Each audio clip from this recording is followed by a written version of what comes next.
ওম নমঃ শিবায় বন্ধুরা।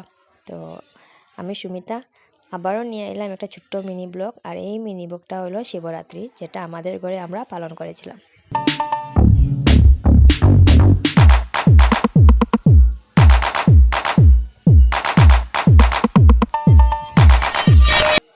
তো প্রত্যেক বছরের মতো এই বছরও আমরা ঘরে শিবরাত্রি ব্রত করছি। তো শিব চতুর্দশী পালন করা হয়েছে। তো এখানেও সকাল সকাল আইয়া আমি স্নান টান করে রেডি হয়ে দেখি মায় আর মাসিয়ে সব জিনিস তারা রেডি করে লাইছে। এখানে দেখতে পাই আমরা মাসিয়ে ফল টল সব রেডি হড্ডা চন্দন উন্দন সব বাটি লাইতে এখানে কি চতুর্দশী তো সকালে খুব জলদি জলদি লাগে যাবে। আর ঠাকুরমশাই 10টা সাড়ে 10টার মধ্যে আই যাবা।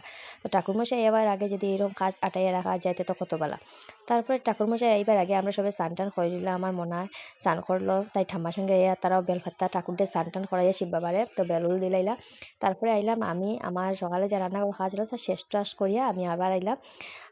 আমিও বেল দিলাইলাম শিব বাবারে। আর একেবারে আমার জামাইও বেল দিলাইলা। তো এরকম করে মানে শিবরাত্রির দিন আমরা করে সবে একে একে আইয়া মানে ঠাকুর আইবার আগে আমরা নিজে নিজে বেল টেল দিলাই। সেখানে ঠাকুর আই গেলে মানুষও আই যাবা, তো অসুবিধা লাগে যাব। এখানে দেখতে পাইরা আমার মনার পাপায়ও আইসুন, তাইনও আইয়া শিব বাবারে স্নান টান করে বেল টেল দিলাইতরা।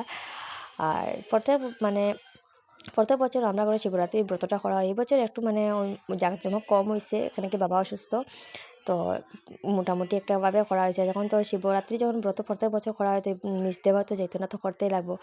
তো পরে ঠাকুরমশাই আই গেলে আইয়া টাইন পূজা উজা আরম্ভ করে দিলা। আগে এই পূজাত মানে আমার বাবা বইতা, আর এখন যেহেতু বাবা অসুস্থ তো এখানেও আমার মনার পাপা বইসন। তো এখানেও দেখতে পাইরা তারা মানে দজ লাগাইতরা, আর এটা তো মানে দিতেই লাগে। তো এখানেও আমার দেবর 3 দোতলার উপরে আমার জামাই তারা মিলিয়ে এটা লাগাইতরা। এখানে অনেক মানুষও আইসুন।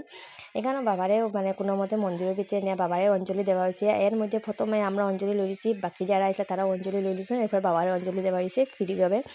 এরপরে যজ্ঞ টুজ্ঞ যাই ওইলো। আর লাস্টে বাস আমরা একটু প্রসাদ বিতরণ করে নিলাম। দেখলা অনেক মানুষ হয়েছিল। আর এটা প্রোগ্রাম রাত্রে পর্যন্ত চলে আমরা করো, কেন প্রসাদ মানে রেডি করা চলে। লাস্টে বাস আমরা প্রসাদ খাইলাম। তো কীরকম লাগলো আমার এই ব্লগটা একটু কমেন্ট করে জানাইও।